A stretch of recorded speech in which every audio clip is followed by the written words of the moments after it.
उसे मजबूरन मुझसे शादी करनी पड़ती है क्योंकि उसके ग्रैंडफादर ने उसे मेरे साथ शादी करने के लिए मजबूर किया था। मैं उससे 5 साल बड़ा होता हूँ। वहीं कियुकी, जो कि एक अमीर घर की बड़ी बेटी होती है, पहले तो सिर्फ दिखावे के लिए इस शादी के लिए हाँ करती है ताकि किसी तरह अपने ग्रैंडफादर को शांत कर सके। लेकिन जैसे ही वह सुहागरात वाले कमरे में जाने वाली होती है, तभी उसके ग्रैंडफादर उसे अपने स्टडी रूम में बुला लेते हैं, जिस पर उसके ग्रैंडफादर कहते हैं, ऐसा मत सोचना कि शादी तो कर लोगी लेकिन पति पत्नी की तरह नहीं रहोगी, या फिर शादी के बाद दोनों अपनी अपनी जिंदगी जियोगे और एक दूसरे के कामों में दखल नहीं दोगे। यह सुनकर फूंग उयेन नी पूरी तरह चौंक जाती है। उसे समझ नहीं आता कि उसके ग्रैंडफादर उसके मन की बात कैसे जान गए। उसे तो ऐसा फील होने लगता है जैसे उसके ग्रैंडफादर उसके दिमाग के अंदर झांक सकते हैं। जिस पर उनके ग्रैंडफादर आगे कहते हैं, बस मुझे एक बच्चा दे दो, उसके बाद मैं तुम्हारी बाकी किसी बात में दखल नहीं दूंगा। यह सुनकर फूंग युएन निन्ह नाराज होकर कहती है, ग्रैंडफादर, क्या आपको लगता है कि मैं सिर्फ बच्चे पैदा करने वाली औरत हूँ? जिस पर उनके ग्रैंडफादर कहते हैं, तो फिर तुम कैसी औरत बनना चाहती हो? बच्चा पैदा करके जहां मन करे वहां घूमना चाहती हो, या फिर कंपनी जाकर सुबह से रात तक काम करना चाहती हो, हर दिन 10-10 घंटे मेहनत करना चाहती हो? जो करना है चुन लो, लेकिन एक बात तय है, तुम्हें बच्चा जरूर पैदा करना होगा। जिस पर फुंग गुयेन निन्ह गुस्से में कहती है, ठीक है, मैं बच्चा पैदा करूंगी।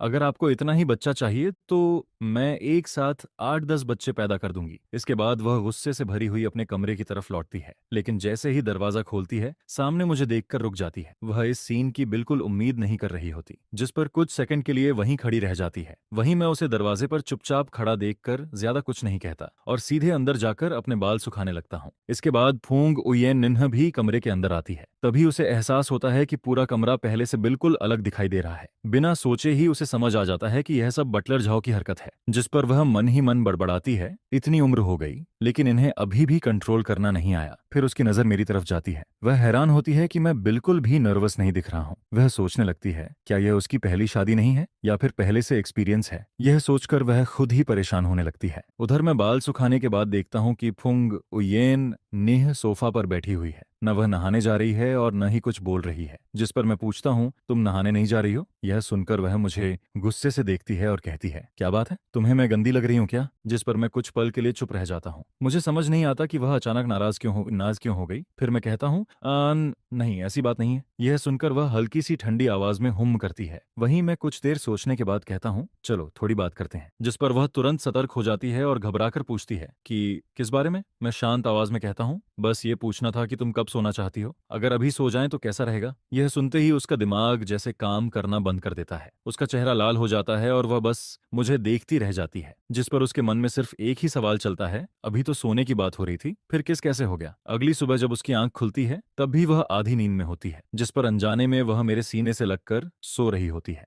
लेकिन जैसे ही उसे इस बात का एहसास होता है, वह तुरंत चौंक जाती है। आंखें खोलते ही उसे मेरी ठंडी नजरें दिखाई देती हैं। जिस पर मैं पूछता हूँ, क्या कर रही हो? यह सुनकर उसका चेहरा शर्म से लाल हो जाता है। वह रिफ्लेक्स में सॉरी बोलना चाहती है, लेकिन अगले ही पल खुद को रोक लेती है। वह मन ही मन सोचती है, मैं सॉरी क्यों बोलूं? मैं फूंग फैमिली की बड़ी बेटी हूँ। मैंने आज तक किसी से माफी नहीं मांगी और ये मेरा हस्बैंड है। अगर मैं इसके साथ थोड़ा करीब हो जाऊं तो इसमें गलत क्या है? यह सोचते ही वह और ज्यादा मेरे करीब आ जाती है और आराम से मेरी बाहों में घुस जाती है। जिस पर मैं उसकी हरकत देखकर उसकी सोच समझ जाता हूँ और कहता हूँ, आज रात का इंतजार कर लो। यह सुनते ही उसका चेहरा फिर से लाल हो जाता है। वह तुरंत मुझे छोड़ती है और जल्दी से बाथरूम की तरफ भाग जाती है। उधर मैं राहत की सांस लेता हूँ और अपना फोन उठाकर महिलाओं के ओव्यूलेशन साइकिल के बारे में जानकारी देखने लगता हूँ। असल में कुछ समय पहले फुंग फैमिली के ग्रैंडफादर खुद मेरे पास आए थे। उन्होंने मुझसे फुंग उयेन निन्ह से शादी करने की बात की थी। उन्होंने मुझे इतनी शेयर्स और प्रॉपर्टीज देने की पेशकश की थी कि उन्हें मना करना लगभग नामुमकिन था। लेकिन बदले में उनकी सिर्फ 2 कंडीशंस थीं। पहली,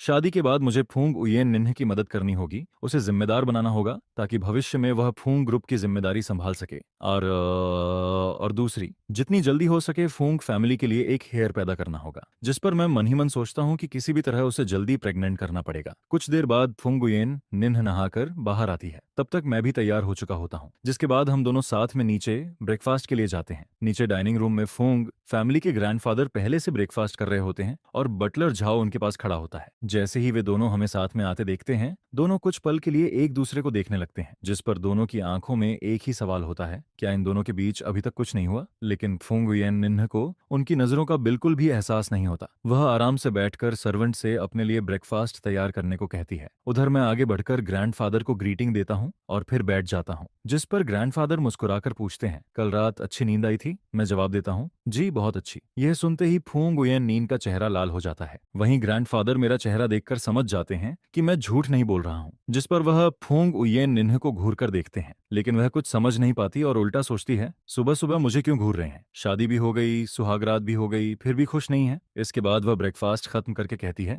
मैं अब काम पर जा रही हूँ। असल में वह वापस कमरे में जाकर सोना चाहती थी, क्योंकि पिछली रात ठीक से सो नहीं पाई थी। लेकिन तभी ग्रैंडफादर उसे रोक लेते हैं और पूछते हैं, कहाँ जा रही हो? जिस पर वह कहती है, कमरे में जाकर सोऊंगी। यह सुनकर ग्रैंडफादर तुरंत कहते हैं, सोना वोना छोड़ो और कंपनी जाओ। जिस पर वह हैरान होकर कहती है, क्या आप चाहते हैं कि मैं कंपनी में काम करूं? ग्रैंडफादर कहते हैं, बिल्कुल। वह तुरंत जवाब देती है, लेकिन पहले तो आप कहते थे कि अगर मैं घर पर रहकर बच्चा पैदा करूं तो काम करने की जरूरत नहीं है। जिस पर ग्रैंडफादर पूछते हैं, तो क्या तुम सच में घर पर रहकर बच्चा पैदा कर रही हो? वह कहती है, बिल्कुल कर रही हूँ। यह सुनकर ग्रैंडफादर ठंडी आवाज में कहते हैं, यह सिर्फ तुम्हारा कहना है, मुझे कैसे पता चले? जिस पर वह कहती है, क्या मैं आपको धोखा दूंगी? ग्रैंडफादर तुरंत जवाब देते हैं, तुमने मुझे पहले कम धोखा दिया है क्या? फिर वह बटर जाओ से कहते हैं, जाओ मेरे लिए एक चाकू लेकर आओ। यह सुनते ही फूंग उयेन निन्ह घबरा जाती है और पूछती है, ग्रैंडफादर चाकू क्यों मंगा रहे हैं? जिस पर ग्रैंडफादर कहते हैं, अब जीकर क्या फायदा? पहले मुझे चिंता थी कि मेरे बाद तुम अकेली रह जाओगी, लेकिन अब नहीं। लिटिल शेन एक काबिल और जिम्मेदार इंसान है। अगर मैं चला भी गया तो वह तुम्हारी देखभाल करेगा और कंपनी भी संभालेगा, इसलिए अब मैं आराम से मर सकता हूँ। फिर वह दोबारा कहते हैं, जो सबसे तेज चाकू लेकर आओ। यह सुनते ही फुंग उयेन निन्ह पूरी तरह हार मान जाती है और कहती है, ठीक है, मैं कंपनी जाऊंगी। फिर वह मन ही मन बड़बड़ाती है, मेरा तो भारी नुकसान हो गया, दिन में ऑफिस का काम और रात में ओवरटाइम। ऐसे ही चलता रहा तो एक दिन थक कर मर जाऊंगी। आखिरकार वह अपनी किस्मत मानकर ग्रैंडफादर के साथ कंपनी जाने के लिए तैयार हो जाती है। जिस पर ग्रैंडफादर कहते हैं, तुम्हें सबसे नीचे से शुरुआत करनी होगी।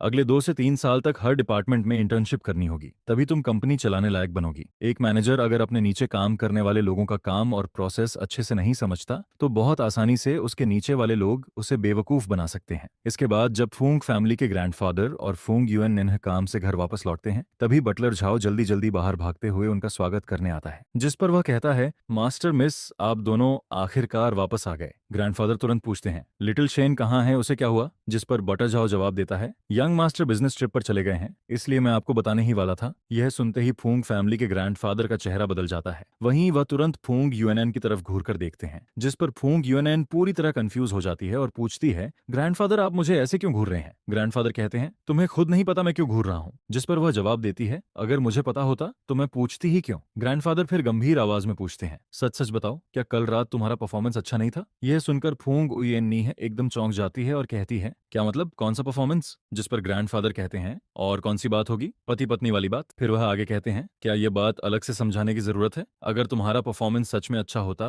तो क्या लिटिल शेन बिजनेस ट्रिप पर चला जाता? यह सुनकर फूंग यूएन निन्ह तुरंत जवाब देती है, वह काम की वजह से गए हैं, इसका मेरे परफॉर्मेंस से क्या लेना देना? लेकिन ग्रैंडफादर मानने को तैयार नहीं होते। जिस पर वह कहते हैं, फिर वह पहले या बाद में क्यों नहीं गया? सुहागरात के अगले ही दिन क्यों चला गया? इसके बाद वह और भी विश्वास से कहते हैं, स्पष्ट है कि तुम्हारा परफॉर्मेंस अच्छा नहीं था, इसलिए वह तुमसे बचने के लिए बाहर चला गया। अगर तुमने अच्छा परफॉर्मेंस किया होता तो क्या वह नई नई शादी हुई पत्नी को छोड़कर बिजनेस ट्रिप पर जाता? फिर ग्रैंडफादर मुस्कुराकर पूछते हैं, अब तुम भी पति पत्नी वाली बात एक्सपीरियंस कर चुकी हो, खुद से पूछो, क्या तुम लिटिल शेन को छोड़कर 1 हफ्ते के लिए बाहर जा सकती हो? यह सुनकर फुंगुयेन निन्ह पूरी तरह चुप हो जाती है, क्योंकि दिल के किसी कोने में उसे भी लगता है कि वह ऐसा नहीं कर सकती। लेकिन अगले ही पल वह खुद को समझाती है, हम दोनों के बीच कोई प्यार नहीं है। हालांकि वह एक बात मानने पर मजबूर होती है, कल रात वह सच में बहुत खुश थी। जिस पर उसके मन में एक अजीब ख्याल आता है, क्या लिटिल शेन सच में मुझसे दूर भागने के लिए बिजनेस ट्रिप पर गया है? उधर ग्रैंडफादर उसके चेहरे के बदलते हुए एक्सप्रेशन देखकर अंदर ही अंदर मुस्कुराने लगते हैं। वह सोचते हैं,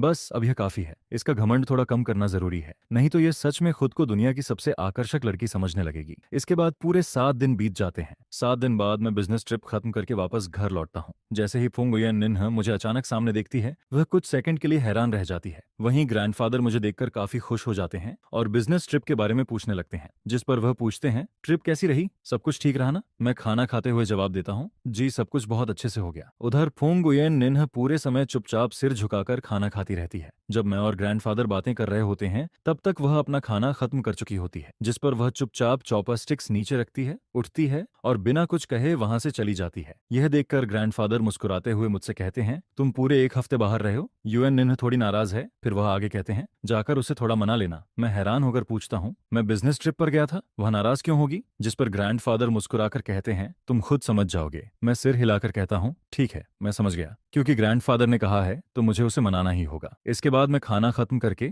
अपने कमरे की तरफ लौटता हूँ। कमरे में फुंग उयेन नेह सोफा पर बैठी फोन चला रही होती है। मैं उससे कुछ नहीं कहता और सीधे बाथरूम में नहाने चला जाता हूँ, जिस पर फुंग उयेन निन्ह मन ही मन सोचती है कि शायद मैं उससे बात करूंगा। आखिर पूरे 7 दिन तक मैं उससे दूर रहा था, लेकिन जब मैं सीधे बाथरूम में चला जाता हूँ तो वह थोड़ा निराश हो जाती है। वह मन ही मन सोचती है, क्या इसके पास मुझसे कहने के लिए कुछ भी नहीं है? फिर वह खुद को जवाब देती है, ठीक है, यह प्यार वाली शादी नहीं है, लेकिन इतनी भी बेरुखी अच्छी नहीं लगती। यह सोचकर उसके दिल में हल्की सी उदासी आ जाती है। कुछ देर बाद मैं नहाकर बाहर आता हूँ। मेरे शरीर पर सिर्फ एक नाइट पैंट होती है। जैसे ही फुंग उयेन निन्ह ऊपर देखती है, सामने यह सीन देखकर तुरंत नजरें चुरा लेती है। फिर मैं शांत आवाज में पूछता हूँ, सोना है? यह सुनकर वह पूरी तरह कंफ्यूज हो जाती है। उसके दिमाग में तुरंत कई सवाल आने लगते हैं। सिर्फ सोना है या फिर वैसा सोना जैसा सुहागरात वाली रात हुआ था? जिस पर उसका चेहरा लाल हो जाता है और वह कुछ समझ नहीं पाती कि क्या जवाब दे। मैं दोबारा पूछता हूँ, नहीं सोना क्या? यह सुनकर वह तुरंत जवाब देती है, क्यों नहीं, हस्बैंड के साथ सोने में शर्म कैसी? फिर जल्दी से कहती है, सोएंगे, जरूर सोएंगे। इसके बाद वह सफाई देने लगती है, लेकिन गलत मत समझना, मैं तुम्हारे साथ इसलिए नहीं सो रही क्योंकि मैं तुम्हें पसंद करती हूँ। ग्रैंडफादर को ग्रेट ग्रैंडचाइल्ड चाहिए, इसलिए बस। लेकिन बात पूरी करते करते वह खुद ही चौंक जाती है, क्योंकि उसे एहसास होता है कि उसने कब से मुझे सिर्फ बच्चा पैदा करने वाला टूल समझना शुरू कर दिया। उधर मैं उसकी बातें सुनकर शांत आवाज में कहता हूँ, मुझे पता है। असल में मुझे उसके ओव्यूलेशन साइकिल के बारे में पहले से पता होता है। जिस पर फुंग उयेन नीन्हा और भी ज्यादा हैरान हो जाती है। वह सोचती है, इसे बच्चा पैदा करने का टूल समझा जा रहा है, फिर भी इसे गुस्सा नहीं आ रहा। इसका स्वभाव सच में बहुत अच्छा है। मैं उसके बदलते हुए एक्सप्रेशंस देखकर पूछता हूँ, क्या हुआ? जिस पर वह जैसे सपने से बाहर आती है और सिर हिलाकर कहती है, कुछ नहीं। मैं मुस्कुराकर कहता हूँ, चलो सोते हैं। बिस्तर पर लेटने के बाद फुंग उयेन निन्ह थोड़ा नर्वस हो जाती है, क्योंकि सुहागरात वाली रात तो मैंने पहल की थी, लेकिन इस बार उसे लगता है कि शायद उसे खुद पहल करनी पड़ेगी। वह मन ही मन सोचती है, अगर मुझे पहल करनी पड़ी तो कैसे करूंगी? पहले हक करूं या पहले किस? उधर मैं भी बिस्तर पर लेटकर कुछ देर इंतजार करता हूँ। फिर सोचता हूँ कि शायद वह शर्म महसूस कर रही है, लेकिन सच तो यह है कि मैं खुद भी थोड़ा शर्मिंदा महसूस कर रहा होता हूँ। आखिरकार मैं मन ही मन फैसला करता हूँ कि फाइनल गोल के लिए आज भी मुझे ही पहल करनी पड़ेगी। मैं कुछ बोलना चाहता हूँ, लेकिन हम दोनों अब भी इतने करीब नहीं होते कि ज्यादा बातें कर सकें। जिस पर मैं कुछ भी न बोलते हुए सीधे उसकी तरफ झुकता हूँ और उसे किस कर देता हूँ। इसके बाद कुछ दिन और गुजर जाते हैं। धीरे धीरे फुंग उयेन निन्ह की बॉडी क्लॉक भी रेगुलर हो जाती है। अब मैं जब भी सुबह उठता हूँ, वह भी लगभग उसी समय जाग जाती है। हम दोनों एक दूसरे को देखते हैं और फिर बिना कुछ कहे अपनी मॉर्निंग रूटीन शुरू कर देते हैं। पर्सनल केयर खत्म करने के बाद हम नीचे ब्रेकफास्ट के लिए जाते हैं, जिस पर ग्रैंडफादर हमारी तरफ देखते हैं और तुरंत सब कुछ समझ जाते हैं। वह फुंग उयेन निन्ह के चेहरे पर छिपी हुई खुशी और संतुष्टि साफ देख लेते हैं। फिर मन ही मन सोचते हैं, कुछ दिन पहले तक यही लड़की नाराज घूम रही थी, अब हस्बैंड एक रात वापस क्या आया, इसके चेहरे की खुशी छिप ही नहीं रही। इसके बाद वह और भी मजे लेते हुए सोचते हैं, शुरुआत में शादी से सबसे ज्यादा इनकार भी यही कर रही थी। अगर मैं उसके हस्बैंड के सामने नहीं होता तो शायद अभी उसे जरूर चिढ़ाता। ब्रेकफास्ट खत्म होने के बाद हम तीनों काम के लिए निकलते हैं। मैं अपनी तरफ चला जाता हूँ, जबकि फुंग उयेन निन्ह और ग्रैंडफादर कंपनी की तरफ जाते हैं। रास्ते में कार के अंदर ग्रैंडफादर मुस्कुराकर पूछते हैं, कल रात लिटिल शेन ने तुम्हें मना लिया क्या? यह सुनते ही फुंग उयेन निन्ह का चेहरा लाल हो जाता है, जिस पर वह तुरंत कहती है, वह मुझे क्यों मनाएगा, मैं कोई बच्ची थोड़ी हूँ। ग्रैंडफादर यह सुनकर हैरान हो जाते हैं, फिर कहते हैं, उसने तुम्हें मनाया नहीं? वह जवाब देती है, नहीं। ग्रैंडफादर तुरंत कहते हैं, लेकिन उसने तो मुझसे वादा किया था कि वह तुम्हें मनाएगा। यह सुनते ही फुंग उयेन निन्ह चौंक जाती है और पूछती है, आपने उससे ऐसा कहा था? ग्रैंडफादर सिर हिलाकर कहते हैं, बिल्कुल। वह तुरंत पूछती है, आपने आखिर उससे क्या कहा था? जिस पर ग्रैंडफादर बिल्कुल सामान्य अंदाज में कहते हैं, मैंने सीधा सीधा कह दिया था कि तुम उसे बहुत मिस कर रही हो, पूरे हफ्ते तुम्हारा मूड खराब रहा, इसलिए उसे कहा कि तुम्हें जाकर मना ले। यह सुनते ही फुंग उयेन निन्ह को ऐसा लगता है जैसे उसके ऊपर आसमान टूट पड़ा हो, जिस पर वह शर्म और गुस्से से चिल्ला उठती है, ग्रैंडफादर आपने ऐसा क्यों कहा? मैंने कब कहा कि मैं उसे मिस कर रही थी? फिर वह गुस्से से कहती है, मेरी सारी इज्जत खत्म हो गई। ग्रैंडफादर हंसते हुए पूछते हैं, अच्छा, अगर मिस नहीं कर रही थी तो पूरे हफ्ते मुंह फुलाकर क्यों घूम रही थी? ऐसा लगता था जैसे किसी ने तुम्हारे सैकड़ों अरब रुपए खा लिए हों।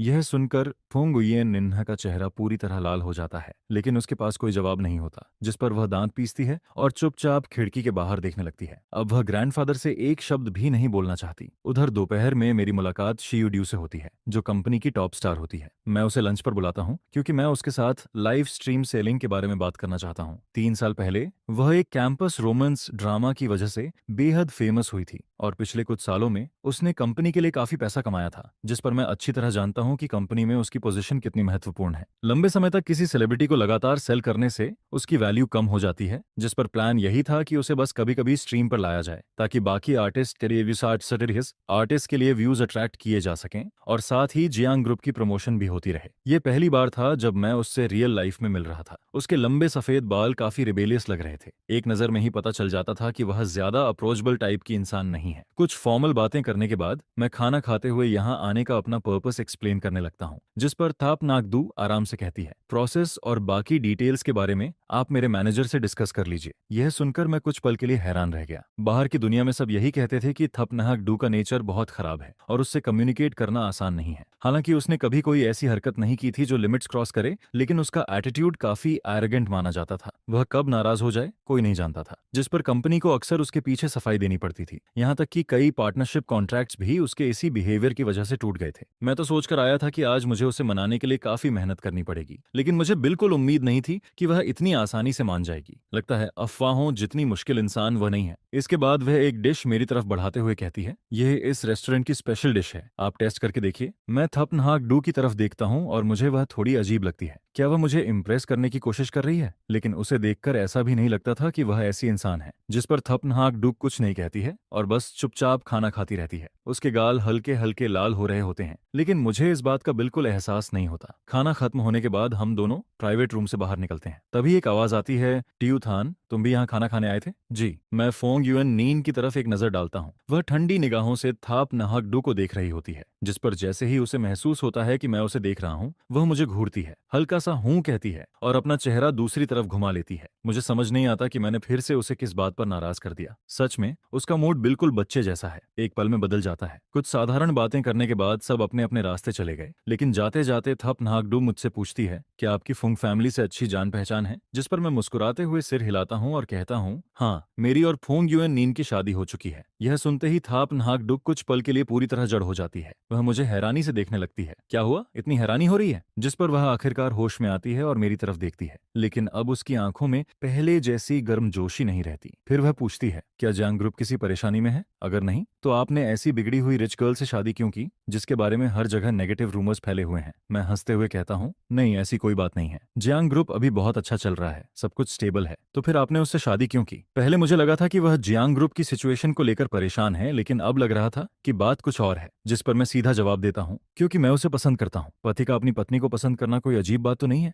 मेरे इस जवाब में कोई कमी नहीं निकाली जा सकती थी, लेकिन यह सुनकर थप नाहक डू का चेहरा ठंडा पड़ जाता है। वह कुछ नहीं कहती। इसके बाद पूरे रास्ते वह एक शब्द भी नहीं बोलती। काम खत्म होने के बाद बाई यी और बाकी लोग फुंग युएन नीन को बाहर घूमने के लिए बुलाते हैं। Fung UN Ninh meeting point पर पहुंचती है और बैठने के लिए जगह ढूंढती है। संयोग से वह जाकर जियांग जियांग के बिल्कुल पास बैठ जाती है, जिस पर जियांग जियांग झुककर उसके कान में धीरे से पूछती है, आप यहाँ कैसे आ गई? क्या मेरे भाई तो बिजनेस ट्रिप से वापस नहीं आ गए? फुंग युएन निन्ह उसे ठंडी नजरों से देखती है और हूं करते हुए कहती है, वापस तो आ गया है, लेकिन काश अभी बाहर ही रहता। वह आगे गुस्से में कहती है, अभी लौटा नहीं कि दूसरी औरतों के साथ घूमने लगा? देखकर ही गुस्सा आता है। अच्छा होता अगर हमेशा बिजनेस ट्रिप पर ही रहता, कम से कम आंखों के सामने तो नहीं रहता। यह सुनकर जियांग जियांग भी चिढ़ जाती है। आप कैसी अजीब बातें कर रही हैं? क्या आपको हर चीज में दखल देना जरूरी है? आप कुछ ज्यादा ही इंटरफियर नहीं कर रही? आपका घर क्या समुद्र के किनारे है? फिर वह आगे कहती है, और जब आप पढ़ती थी तब क्या किसी ने आपको एल्डर्स की रिस्पेक्ट करना नहीं सिखाया? जिस पर फोंग युएन निन्ह तुरंत जवाब देती है, रिस्पेक्ट? क्या यही तरीका है किसी बड़े से बात करने का? जियांग जियांग एक पल के लिए रुक जाती है।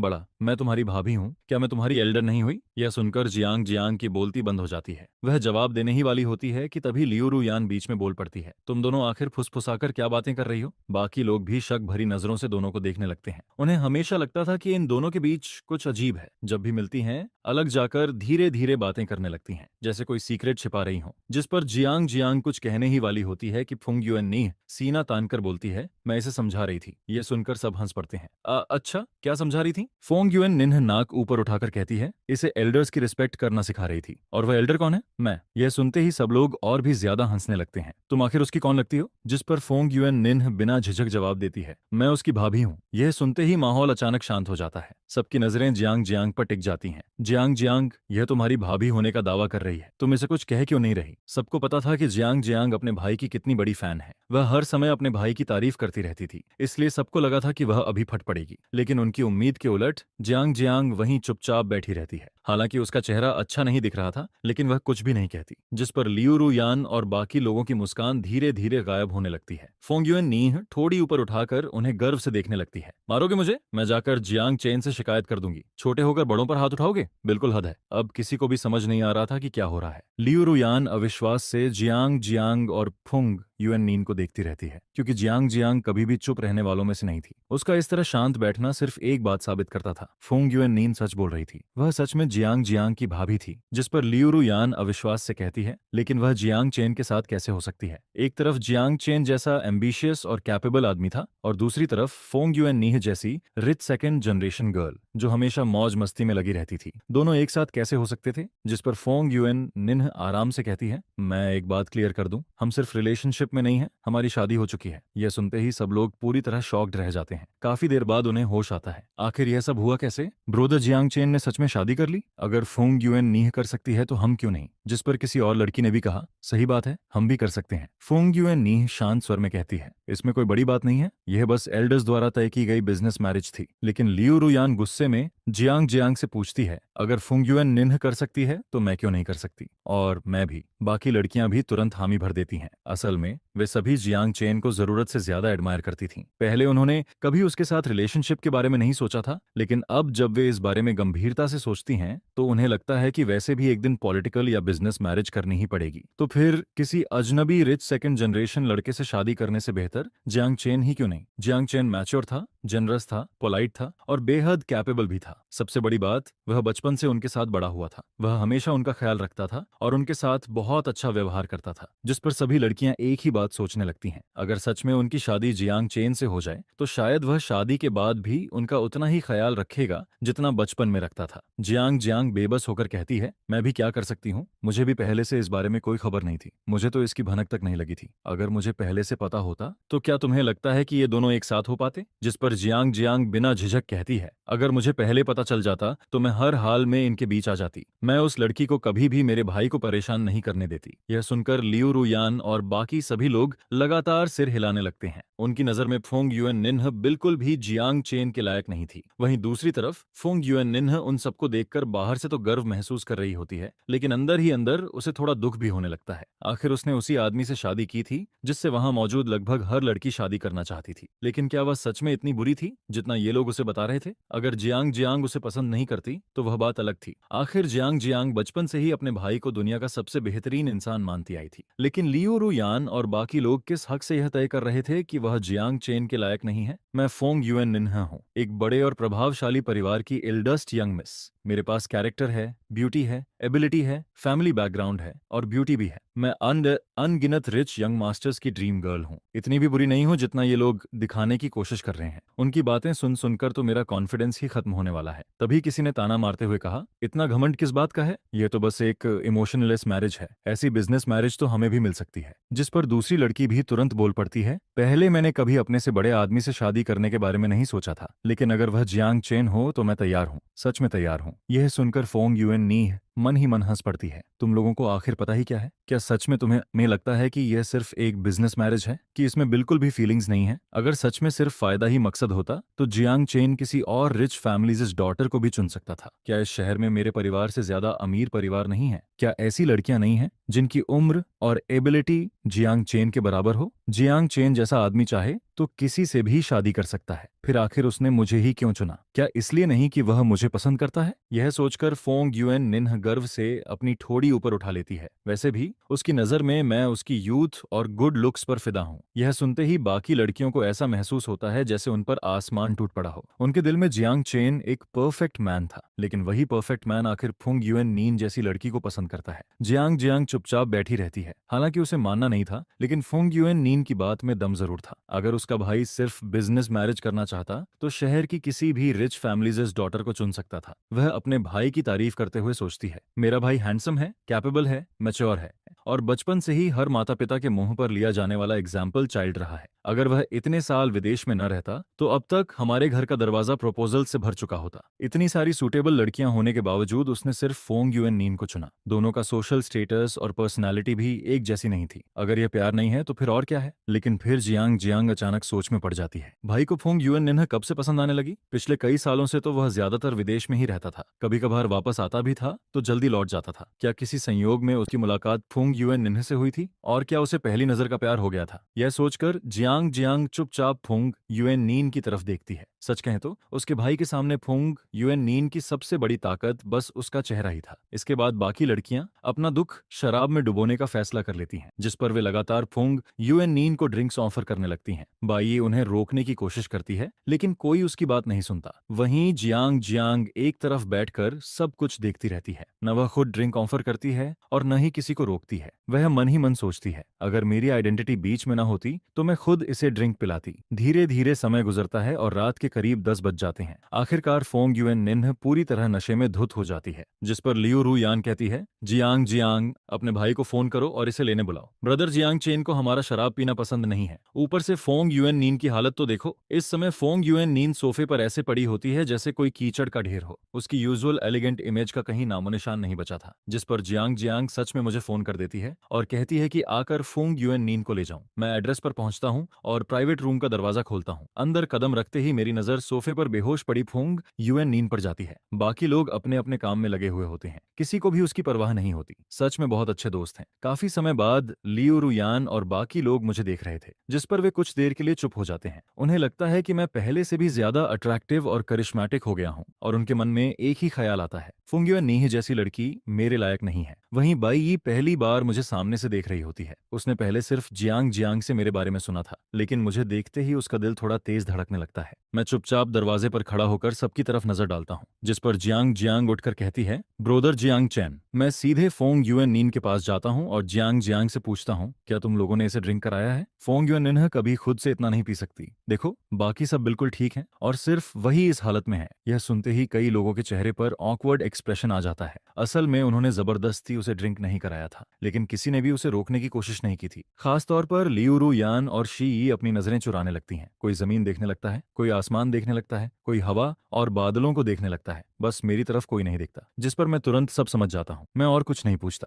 सीधे जाकर फोंग युएन नीन के पास बैठ जाता हूँ। युएन नीन, मैं तुम्हें घर ले जाने आया हूँ। लेकिन वह कोई जवाब नहीं देती। वह पूरी तरह नशे में डूब चुकी होती है। चलो घर चलते हैं। यह कहते हुए मैं उसे सीधे अपनी बाहों में उठा लेता हूँ। फिर जियांग जियांग और बाकी लोगों को गुड बाय कहकर वहां से निकल जाता हूँ। मेरे जाने के बाद लियू रू यान धीरे से कहती है, क्या ब्रदर जियांग चेन सच में फोंग युएन नीन को पसंद करता है? देखो, वह इतनी बुरी तरह नशे में है, लेकिन ब्रदर जियांग चेन नाराज होने के बजाय खुद उसे लेने आया। अगर यह प्यार नहीं है तो फिर क्या है? लेकिन जियांग जियांग अब भी चुप रहती है। प्यार? उसे ऐसा नहीं लगता। हालांकि उसका भाई खुद फोंग युएन निन्ह को लेने आया था। उसकी आवाज भी बेहद नरम थी, लेकिन जियांग जियांग को उसकी आंखों में चिंता दिखाई नहीं दी। अगर कोई आदमी सच में किसी से प्यार करता हो तो उसे इस हालत में देखकर परेशान जरूर होता। उसकी आंखों में दर्द और फिक्र साफ नजर आती, लेकिन उसने ऐसा कुछ नहीं देखा, क्योंकि कई साल पहले जियांग जियांग अपने भाई को सच में किसी से प्यार करते हुए देख चुकी थी और इसलिए वह इस फर्क को आसानी से पहचान सकती थी। उसके मन में अचानक एक ख्याल आता है, क्या भाई की शादी के पीछे कोई और वजह है? क्या परिवार का बिजनेस सच में किसी मुश्किल में है? क्या उसने फोंग फैमिली की मदद पाने के लिए अपनी खुशी की कुर्बानी दे दी? उधर मैं फोंग युएन नीन को लेकर घर लौट आता हूँ।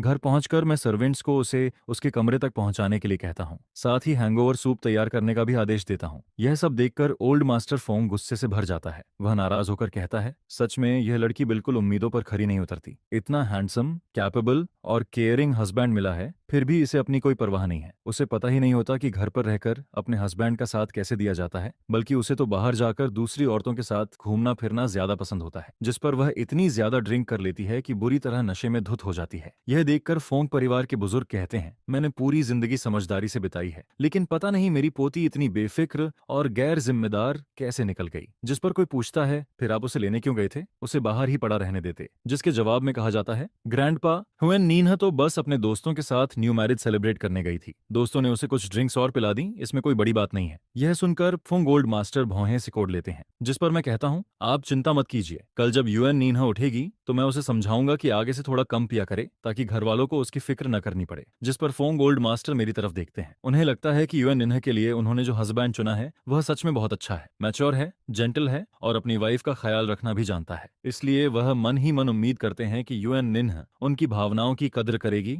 और बेवजह कोई तमाशा नहीं करेगी। इसके बाद फुंग ओल्ड मास्टर वहां से चले जाते हैं। फिर मैं घर के सर्वेंट से कहता हूँ कि फुंग उयेन नीन को बाथरूम ले जाकर साफ सफाई करवा दें, जिस पर सर्वेंट्स उसे नहलाने के बाद बेड पर लिटा देते हैं। मैं देखता हूँ कि फुंगवेन निन्हा अभी भी होश में नहीं आती है, इसलिए मैं उसे जबरदस्ती हैंगओवर सूप भी नहीं पिलाता। वैसे भी आज वह इतनी ज्यादा नशे में होती है कि अगर ऐसा नहीं होता तो शायद आज रात फिर काफी एक्सरसाइज करनी पड़ती। यह सोचकर मैं चैन की नींद सोने चला जाता हूँ। फिर अगली सुबह फुआंग वियन नीन की आंख खुलती है। उसका सिर जोर जोर से दर्द कर रहा होता है। वह अपना सिर पकड़कर पूरे कमरे को देखती है और सोचती है, क्या मैं घर वापस आ गई हूँ? लेकिन मैं वापस आई कैसे? जिस पर वह खुद ही अंदाजा लगाती है, क्या जियांग जियांग और लियू न्यूयन मुझे घर लेकर आए थे? लेकिन अगले ही पल वह इस बात को खुद ही नकार देती है, क्योंकि पिछली रात उन दोनों का रवैया बिल्कुल भी अच्छा नहीं था। जियांग जियांग तो बस हाथ बांधकर तमाशा देख रही थी और लियू न्यूयन भी उसे बचाने की कोशिश नहीं कर रही थी, इसलिए यह दोनों नहीं हो सकती। जिस पर वह सोचने लगती है, तो फिर मुझे घर कौन लेकर आया? क्या मैं खुद पैदल चलकर आ गई थी? इसके बाद वह बेड के पास हाथ ले जाकर अपने शरीर को चेक करती है। तभी उसे एहसास होता है कि इतनी ज्यादा ड्रिंक करने के बावजूद उसके शरीर से शराब की कोई स्मेल नहीं आ रही है। यह महसूस करते ही उसे समझ आ जाता है कि किसी ने उसे नहलाया था। जिस पर वह धीरे से बगल की तरफ देखती है और अचानक उसका चेहरा लाल हो जाता है, क्योंकि उसके मन में ख्याल आता है कि शायद कल रात जियांग चेन ने ही उसे नहलाया होगा। उसी समय मैं उसकी तरफ देखकर पूछता हूँ, तुम्हें कहीं असहज तो फील नहीं हो रहा? जिस पर फुआंग वियन नी हल्के से अपने होंठ काटती है, लेकिन कुछ नहीं कहती। फिर मैं पूछता हूँ, सिर दर्द कर रहा है क्या? इस बार वह चुपचाप सिर हिला देती है। जिस पर मैं कहता हूँ, किचन में हैंगओवर सूप तैयार है, मैं किसी को बोल देता हूँ कि वह लेकर आए। असल में मुझे पहले से अंदाजा था कि सुबह उठते ही उसका सिर दर्द करेगा, इसलिए मैंने रात में ही किचन को कह दिया था कि सुबह सुबह सूप तैयार रहे। लेकिन इस समय यूएन निन के दिमाग में सूप नहीं चल रहा होता। उसके मन में तो सिर्फ एक ही सवाल घूम रहा होता है, आखिर मुझे कल रात नहलाया किसने था? वह मन ही मन सोचती है, क्या मुझे सीधे पूछ लेना चाहिए कि कल रात आपने मुझे नहलाया था? लेकिन ऐसा पूछना थोड़ा अजीब नहीं लगेगा? फिर वह पूछती है, वैसे मैं कल रात घर कैसे आई थी? जिस पर मैं जवाब देता हूँ, जयका साहिब, जियांग जियांग ने मुझे कॉल किया था। उसने बताया कि तुम बहुत ज्यादा नशे में हो, इसलिए मैं तुम्हें लेने चला गया था। फिर मैं पूछता हूँ, वैसे कल रात तुमने कोई हंगामा तो नहीं किया? यह सुनकर फुआंग वियन नीह घबरा जाती है, क्योंकि उसने पहले कभी इतनी ज्यादा ड्रिंक नहीं की थी। उसे तो यह भी याद नहीं था कि नशे में उसने क्या क्या किया। वह सोचती है, अगर जियांग चेन ने कह दिया कि मैंने कल रात कोई तमाशा किया था तो मैं शर्म से कहाँ जाऊंगी। जिस पर वह चुप रहना ही बेहतर समझती है। इसके बाद हैंगओवर सूप पीने के बाद हम दोनों नीचे ब्रेकफास्ट करने चले जाते हैं। फिर ब्रेकफास्ट खत्म होते ही मैं ऑफिस जाने की तैयारी करने अपने कमरे में चला जाता हूँ। उधर फुआंग वियन निन्ह जल्दी से बटलर झाओ को एक कोने में ले जाती है और धीरे से पूछती है, अंकल झाओ, कल रात मैंने कोई हंगामा तो नहीं किया था? जिस पर बटलर झाओ मुस्कुराकर कहते हैं, नहीं मिस, कल रात आप बहुत अच्छी थीं। यह सुनकर यूएन निन्ह चौंक जाती है, क्योंकि 5 साल की उम्र के बाद किसी ने भी उसे अच्छी बच्ची जैसा शब्द कहकर नहीं बुलाया था। फिर बटलर झाओ मुस्कुराते हुए कहते हैं, कल रात यंग मास्टर आपको अपनी बाहों में उठाकर घर लाए थे। उस समय आप बिल्कुल शांत थीं और बहुत क्यूट लग रही थीं। यह सुनते ही फुआंग गुयन निन्ह शर्म से लाल हो जाती है और तुरंत बोल पड़ती है, अंकल झाओ, बस कीजिए। जिस पर बटलर झाओ मन ही मन हंसने लगते हैं। फिर उयन निन्ह नाराज होकर कहती है, क्या आप थोड़ा रियलिटी में रहकर बात नहीं कर सकते? मैं और क्यूट, ये तो हद हो गई। जिस पर बटलर झाओ हंसते हुए कहते हैं, इसमें गलत क्या है? आप यंग मास्टर की वाइफ, अगर उन्हें आप पर प्यार आए तो यह बिल्कुल नॉर्मल बात है। यह सुनकर फोंग उयन निन का चेहरा और ज्यादा लाल हो जाता है। फिर वह घूरते हुए कहती है, बटलर जाओ, आजकल आप बहुत अजीब बातें करने लगे हैं। जिस पर बटलर जाओ तुरंत जवाब देते हैं, मैंने कौन सी गलत बात कही है? आपको पता भी है कि कल रात यंग मास्टर कितने परेशान थे। फिर वह आगे बताते हैं, जैसे ही उन्हें पता चला कि आप नशे में हैं, वह तुरंत आपको लेने निकल गए। वापस आने के बाद भी उन्होंने आराम नहीं किया और किचन से आपके लिए हैंगओवर सूप बनवाया। यह सुनते ही यूएन निन्ह जल्दी से पूछती है, रुकिए, तो कल रात मुझे नहलाया किसने था? जिस पर बटलर झाओ जवाब देते हैं, बिल्कुल यंग मास्टर ने। यह सुनते ही उसका चेहरा एकदम लाल पड़ जाता है। उसके मन में तरह तरह के ख्याल आने लगते हैं। लेकिन तभी बटलर झाओ अपनी बात पूरी करते हैं, यंग मास्टर ने सर्वेंट्स को बुलाकर आपको नहलाने का इंतजाम करवाया था। यह सुनकर यूएन निन्ह राहत की सांस लेती है, क्योंकि एक पल के लिए तो उसका दिल ही बैठ गया था। फिर बटलर झाओ कहते हैं, आगे से थोड़ा थोड़ा कम पिया कीजिए, ये हेल्थ के लिए अच्छा नहीं होता। जिस पर वह अचानक पूछ बैठती है, आप जानते हैं कि मैं कल रात इतनी ज्यादा क्यों पी गई थी? मैं उसकी तरफ देखकर पूछता हूँ, क्यों? जिस पर वह नाराज होकर कहती है, सब लियू नुयन की वजह से हुआ था, ऊपर से जियांग जियांग भी मेरी मदद नहीं कर रही थी। यह सुनकर मैं हल्की सी स्माइल देता हूँ और पूछता हूँ, लेकिन उन्होंने तुम्हें डांटा क्यों था? जिस पर फुआंगुयन नीन मेरी तरफ देखती है। उसे समझ नहीं आता कि मैं सच में नहीं जानता या फिर जानकर अनजान बन रहा हूँ, इसलिए वह कुछ नहीं कहती। उसे ऐसे चुप देखकर मैं मुस्कुरा देता हूँ और कहता हूँ, ठीक है, आगे से वे तुम्हें नहीं डांटेंगे। यह सुनकर फुआंगुयन निन्हा हैरान रह जाती है, लेकिन मैं उसे कोई एक्सप्लेनेशन नहीं देता। फिर मैं कहता हूँ, चलो अब ऑफिस जाने का समय हो गया है। जिस पर वह तुरंत मुंह फुला लेती है और मन ही मन सोचती है, पक्का पिछले जन्म में मैंने बहुत बुरे काम किए होंगे, तभी इस जन्म में मुझे रोज सुबह जल्दी उठकर काम पर जाना पड़ रहा है। और फिर हम दोनों कंपनी पहुंच जाते हैं, लेकिन कंपनी पहुंचने के बाद भी मैं उसी बात के बारे में सोचता रहता हूँ। आखिर कल रात लियू न्यूयन और बाकी लोग फोंगुयन नीन पर नाराज क्यों थे? हालांकि मेरे मन में इसका जवाब लगभग साफ हो चुका होता है। सिर्फ एक बात ही काफी थी। फुआंगुयन निन्ह ने कहा था कि जियांग जियांग उसकी मदद नहीं कर रही थी, जिस पर मुझे समझ आ जाता है कि इस पूरे मामले के पीछे जियांग जियांग का ही हाथ था। फिर मैं तुरंत जियांग जियांग को कंपनी बुलाता हूँ, जिस पर वह आते ही पूछती है, बिग ब्रदर आपने मुझे क्यों बुलाया है? फिर वह हंसते हुए कहती है, क्या आपको फुआंगुयन निन्ह को अपनी वाइफ बनाना पसंद नहीं आया? अगर ऐसा है तो मैं आपके लिए कोई दूसरी सिस्टर इन लॉ ढूंढ दूं?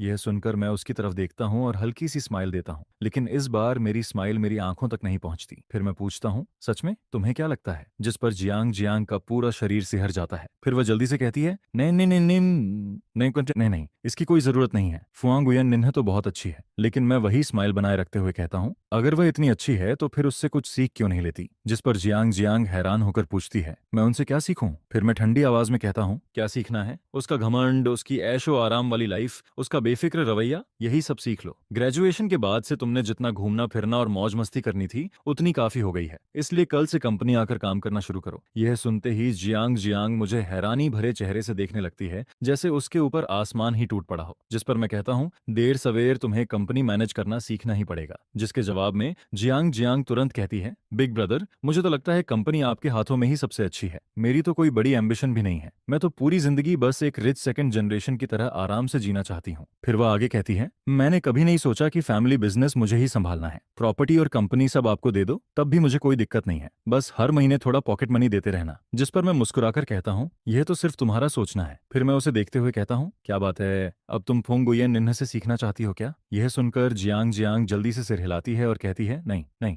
जिस पर मैं मुस्कुराते हुए कहता हूँ, जियांग जियांग सच में बहुत समझदार हो गई है। यह सुनकर वह खुश हो जाती है और कहती है, बिग ब्रदर आप अचानक मेरी तारीफ क्यों कर रहे हैं? मैं अब कोई छोटी बच्ची नहीं हूँ, लेकिन आपकी तारीफ सुनकर अच्छा जरूर लग रहा है। इसके बाद जियांग जियांग खुशी खुशी कंपनी से चली जाती है। उसे विदा करने के बाद मैं लियू न्यूयन को मैसेज भेजता हूँ और उसके पेरेंट्स से भी थोड़ी बातचीत करता हूँ। बातों बातों में मैं कैजुअली यह जिक्र करता हूँ कि जियांग जियांग अब कंपनी ज्वाइन करने वाली है। यह सुनकर दोनों फैमिलीज के एल्डर्स काफी खुश हो जाते हैं, क्योंकि आखिरकार जियांग जियांग समझदार बन रही थी। वहीं लियू न्यूयन और शी योयू बचपन से ही उसके साथ बड़ी हुई थी, इसलिए अगर जियांग जियांग काम करने जा रही थी तो जाहिर सी बात थी कि उन दोनों को भी साथ जाना पड़ेगा। असल में मेरा प्लान बहुत सिंपल था, अगर ये तीनों काम में बिजी हो जाएंगी तो इनके पास फुआंगुयन निन्ह को परेशान करने का टाइम ही नहीं बचेगा। जिस पर दोनों फैमिलीज के एल्डर्स तुरंत लियू न्यूयन और शी यूयू को यह खबर दे देते हैं। दोनों इसका विरोध करती हैं, लेकिन उनके पेरेंट्स उनकी एक नहीं सुनते। फिर उनसे कहा जाता है, तुम लोगों की बेस्ट फ्रेंड फुआंगुयन निन्ह भी तो काम कर रही है, तुम लोग खुद को अच्छी सिस्टर्स कहती हो ना, तो फिर सुख दुख में साथ रहो। यह सुनकर दोनों के चेहरे उतर जाते हैं। जिस पर वे चैट ग्रुप में जियांग जियांग को मैसेज भेजती हैं, जियांग जियांग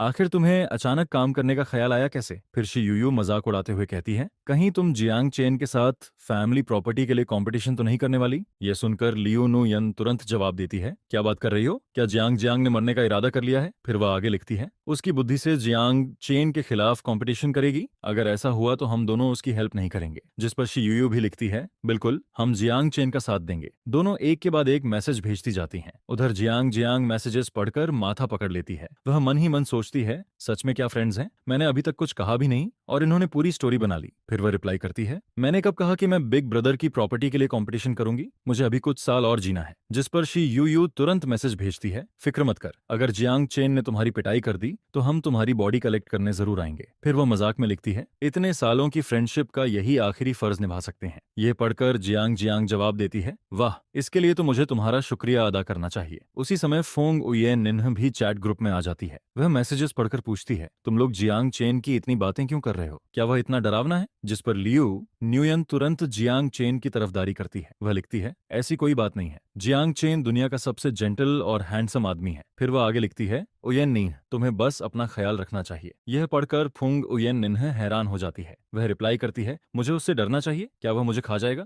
जिस पर ग्रुप में बाकी लोग एक के बाद एक भेजने लगते हैं। यह देखकर फुंग उयेन निन्ह और भी कंफ्यूज हो जाती है। वह पूछती है, तुम लोगों को क्या हुआ है? सब यही सिंबल क्यों भेज रहे हो? कुछ देर तक पूरा ग्रुप शांत रहता है। आखिरकार लियू नुयन चुप्पी तोड़ती है और पूछती है, वैसे युएन निन्ह, तुमने खाना खाया? यह सुनकर फुंग युएन निन्ह रिप्लाई करती है, ब्रेकफास्ट कर लिया है, लंच अभी नहीं किया। क्यों, क्या तुम लोग मुझे लंच पर बुलाना चाहती हो? फिर वह मजाक में लिखती है, वैसे अब मैं वर्किंग वुमन हूँ, बहुत बिजी रहती हूँ, लंच करना है तो पहले अपॉइंटमेंट लेना पड़ेगा। यह पढ़कर बाकी लोग फिर से भेजने लगते हैं। जिस पर फुंग गुयेन निन्ह परेशान होकर पूछती है, आखिर हुआ क्या है? फिर वह लिखती है, लियू नुयन, तुम ही बताओ। यह सुनकर लियू नुयन मजबूरी में रिप्लाई करती है, मेरा मतलब था जियांग चेन ने तुम्हें खाया या नहीं? ये मैसेज पढ़ते ही इस बार फुंग उयेन निन्ह खुद ग्रुप में भेज देती है। फिर उसका चेहरा शर्म से लाल हो जाता है। वह मन ही मन सोचती है, इन लोगों को जरा भी शर्म नहीं है क्या? ऐसी बातें भी कोई पूछता है? जिस पर बाकी लोग लगातार पूछते रहते हैं, तो आखिर हुआ क्या, हुआ या नहीं? यह सुनकर फुयेन निन्ह झुंझलाकर लिखती है, तुम लोगों को इससे क्या मतलब? क्या तुम्हारा घर समुद्र के किनारे है जो इतनी दूर तक दखल देती हो? जिस पर लियू न्यूयन हंसते हुए रिप्लाई करती है, मैं तो बस यूं ही पूछ रही थी, इतना गुस्सा क्यों हो रही हो? लगता है अभी तक कुछ नहीं हुआ। फिर वह मन ही मन सोचती है कि जियांग चेन जैसा परफेक्ट आदमी तो किसी भी लड़की को पसंद आ सकता है। अगर फुंगुयेन निन्ह पहले उससे शादी न करती तो शायद वह खुद उससे कांटेक्ट ऐसा लेने की कोशिश करती, लेकिन फिलहाल ऐसा लग रहा था कि दोनों के बीच अभी तक कुछ खास नहीं हुआ था। हालांकि ये बात भी बिल्कुल नॉर्मल थी, क्योंकि फैमिली मैरिज में अक्सर लोगों को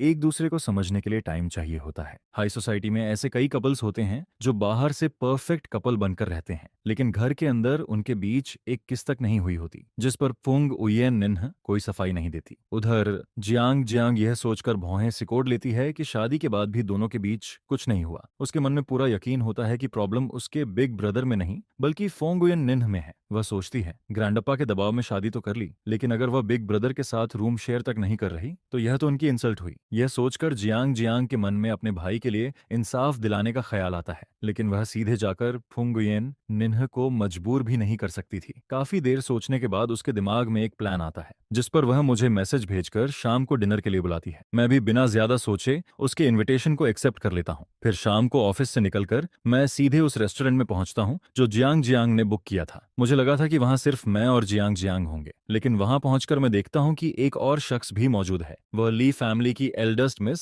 ली यूनिशु होती है। वह मेरी पुरानी क्लासमेट थी। प्राइमरी स्कूल से लेकर हाई स्कूल तक हम साथ पढ़े थे और हमारे रिलेशंस भी काफी अच्छे थे। जिस पर मैं जाकर अपनी सीट पर बैठ जाता हूँ। ली यूनिशु मुस्कुराकर कहती है, जियांग चेन, बहुत समय हो गया। जिसके जवाब में मैं भी मुस्कुराकर कहता हूँ, हाँ सच में बहुत समय हो गया। फिर वह पूछती है, तो बताओ आजकल कैसे हो? उसी समय वेटर खाना लेकर आ जाता है, जिस पर मैं मुस्कुराते हुए कहता हूँ, चलो खाते खाते बातें करते हैं। मैं और ली यूनिशु अब दोनों ही बिजनेस वर्ल्ड में काम कर रहे होते हैं, इसलिए चाहे स्कूल लाइफ की बातें हों या फिर बिजनेस की, हम दोनों के पास बात करने के लिए काफी कॉमन टॉपिक्स होते हैं, जिस पर हमारी बातचीत बहुत अच्छी चलती है और माहौल भी काफी खुशनुमा बना रहता है। उधर जियांग जियांग हमें इतनी खुशी से बातें करते हुए देखती है कि वह चुपके से अपना फोन निकाल लेती है और फोटोज क्लिक करने लगती है। कैमरे की आवाज सुनकर मैं उसकी तरफ एक नजर डालता हूँ, जिस पर वह तुरंत हंसते हुए कहती है, हाँ हाँ मैं तो बस सेल्फी ले रही हूँ। मैं भी ज्यादा ध्यान नहीं देता और फिर से ली युनशु के साथ बातचीत में लग जाता हूँ। इसके बाद जियांग जियांग अपनी गैलरी में फोटोज देखने लगती है। काफी देर चुनने के बाद उसे 2 फोटोज पसंद आती हैं। फिर वह उन्हें मोमेंट्स पर अपलोड कर देती है। कैप्शन में वह लिखती है, आज बिग ब्रदर के साथ डिनर, साथ में एक हैप्पी इमोजी भी लगा देती है। लेकिन मजेदार बात यह होती है कि कैप्शन भले ही बिग ब्रदर के साथ डिनर का होता है, मगर फोटोजास में सिर्फ मैं और ली युनशु एक दूसरे से बातें करते हुए नजर आ रहे होते हैं। फोटो में मैं ली युनशु की तरफ देखकर हल्के से मुस्कुरा रहा होता हूँ, जबकि ली युनशु भी मेरी तरफ मुस्कुराकर देख रही होती है। अगर कोई सच्चाई न जानता हो तो वह आसानी से यही सोचता कि हम दोनों कपल हैं। असल में जियांग जियांग ये पोस्ट सिर्फ फुंग ये निन्ह को दिखाने के लिए डालती है। वह मन ही मन सोचती है, अब मैं बिग ब्रदर की इज्जत वापस दिलाकर रहूंगी। फिर वह आगे सोचती है,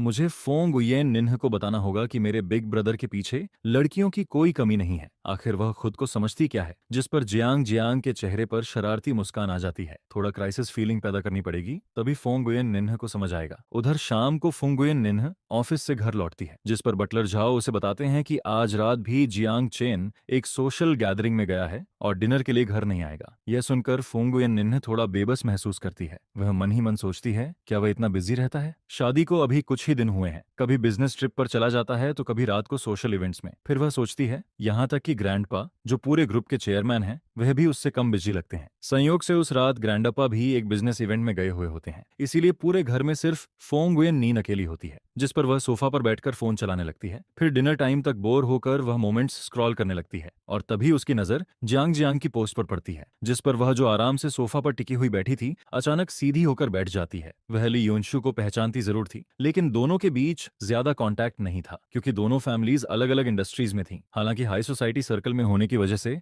वे एक दूसरे को जानती जरूर थीं। फिर वह फोटो को ध्यान से देखने लगती है, जिस पर उसके मन में ख्याल आता है, इन दोनों की बॉन्डिंग तो काफी अच्छी लग रही है। फिर वह भौहें चढ़ाकर सोचती है, तो ये वही डिनर मीटिंग है जिसके बारे में उसने बताया था। जाने क्यों उसके दिल में एक अजीब सा एहसास पैदा होने लगता है, मानो किसी ने उसे चीट कर दिया हो। जिस पर वह तुरंत जियांग जियांग को मैसेज भेजती है, क्या तुम अभी अपने बिग ब्रदर के साथ डिनर कर रही हो? जियांग जियांग मैसेज देखते ही मुस्कुरा देती है। वह मन ही मन सोचती है, फिश हुक में फंस चुकी है। फिर वह सिर्फ एक शब्द रिप्लाई करती है, हाँ। फुंगुयन निन्हा फिर पूछती है, और ली युनशु भी वहां है? जिस पर जियांग जियांग फिर वही जवाब भेजती है, हाँ। बस यही दो शब्द देखकर फुंगुयन निन्हा का मूड और खराब हो जाता है। वह मन ही मन सोचती है, क्या इसे सिर्फ हाँ बोलना ही आता है, थोड़ा और नहीं बता सकती? आखिरकार वह फिर पूछती है, क्या तुम्हारे बिग ब्रदर और ली युनशु एक दूसरे को जानते हैं? जिस पर जियांग जियांग रिप्लाई करती है, जानते ही नहीं, वे प्राइमरी स्कूल से लेकर हाई स्कूल तक क्लासमेट्स भी रहे हैं। यह सुनकर फोंग उयेन निन्ह अनजाने में भौहें सिकोड़ लेती है। क्लासमेट्स? फिर जियांग जियांग अगला मैसेज भेजती है, आज अचानक मुलाकात हो गई,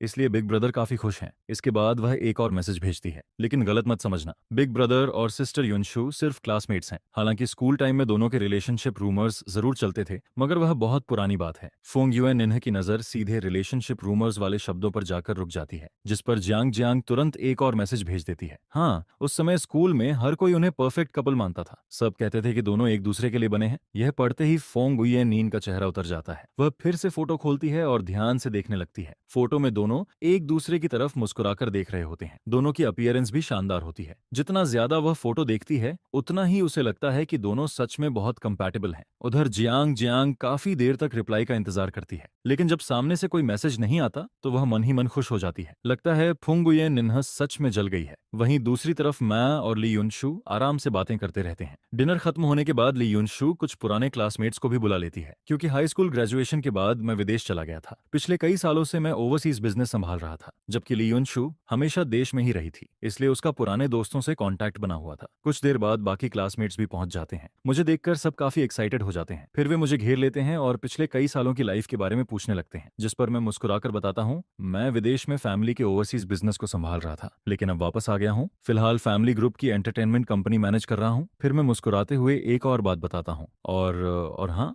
मेरी शादी हो चुकी है, मैरिज रजिस्ट्रेशन भी हो गया है, वेडिंग की तैयारी अभी चल रही है। यह सुनते ही सभी क्लासमेट्स हैरान रह जाते हैं, जिस पर वे एक साथ पूछते हैं, क्या तुम्हारी शादी हो गई? मैं मुस्कुराकर सिर हिला देता हूँ, लेकिन यह सुनने के बाद माहौल थोड़ा अजीब हो जाता है, क्योंकि स्कूल टाइम में लगभग सभी लोगों को लगता था कि जियांग चेन और ली युनशु एक दिन जरूर साथ होंगे। उधर ली युनशु भी मेरी तरफ हैरानी से देखने लगती है। उसके हाथ में पकड़ा ग्लास अनजाने में और कस जाता है। फिर वह धीरे से पूछती है, तुमने किससे शादी की है? जिस पर मैं मुस्कुराकर जवाब देता हूँ, मेरी वाइफ का सरनेम फोंग है, फोंग गुयेन निन्ह। यह नाम सुनते ही ली युनशु को कुछ याद आता है। फिर अगले ही पल उसे उसकी पहचान समझ आ जाती है, Phong Nguyen Ninh, Van Pham hotel group की इल्डेस्ट मिस।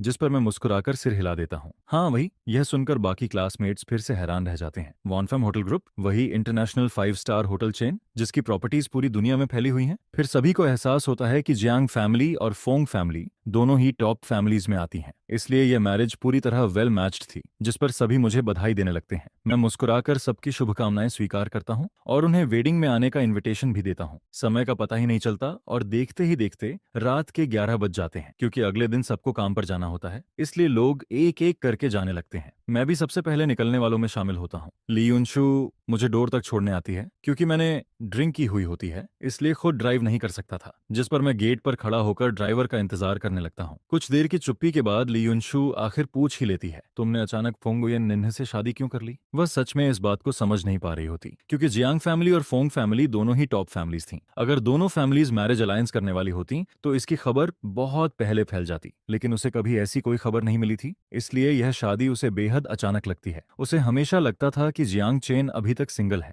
जिस पर मैं वही पुराना जवाब देता हूँ, क्योंकि मुझे वह पसंद है। यह सुनकर ली युनशु कुछ पल चुप रह जाती है। पसंद? इसके बाद दोनों में से कोई कुछ नहीं कहता। उसी समय हायर ड्राइवर वहां पहुंच जाता है। मैं ली युनशु को गुड बाय कहता हूं और वहां से निकल जाता हूं। फिर रात के करीब 12 बजे घर पहुंचता हूं। जैसे ही रूम में दाखिल होता हूं, मैं देखता हूं कि फुंग गुयेन निन्ह अभी भी सोफा पर बैठी फोन चला रही होती है, जिस पर मैं हैरानी से पूछता हूं, अभी तक सोई नहीं? लेकिन इस बार फुंग गुयेन निन्ह सिर्फ मेरी तरफ देखती है और कुछ भी नहीं कहती। वह मुझे ऊपर से नीचे तक गौर से देखने लगती है। मेरे बाल बिल्कुल ठीक होते हैं, कपड़े भी साफ सुथरे होते हैं और गर्दन पर भी कोई अजीब निशान नहीं होता, जिस पर मैं मुस्कुराकर पूछता हूँ, क्या तुम मेरा इंतजार कर रही थी? यह सुनते ही फोंग गुयेन नीन का चेहरा लाल हो जाता है। फिर वह शर्म छिपाते हुए गुस्से में बोलती है, कौन तुम्हारा इंतजार कर रहा था? मैं तो बस फोन चला रही थी। जिस पर मैं फिर मुस्कुराकर पूछता हूँ, फोन चलाते चलाते मेरा इंतजार कर रही थी? मैंने कहा ना, मैं तुम्हारा इंतजार नहीं कर रही थी। फिर मैं आराम से कहता हूँ, ठीक है, आगे से मैं जल्दी घर आने की कोशिश करूंगा ताकि तुम्हें इतनी देर तक इंतजार न करना पड़े। यह सुनकर फोंग गुयेन नीह अंदर ही अंदर झुंझला जाती है। वह मन ही मन सोचती है, क्या यह आदमी इंसानों की भाषा नहीं समझता?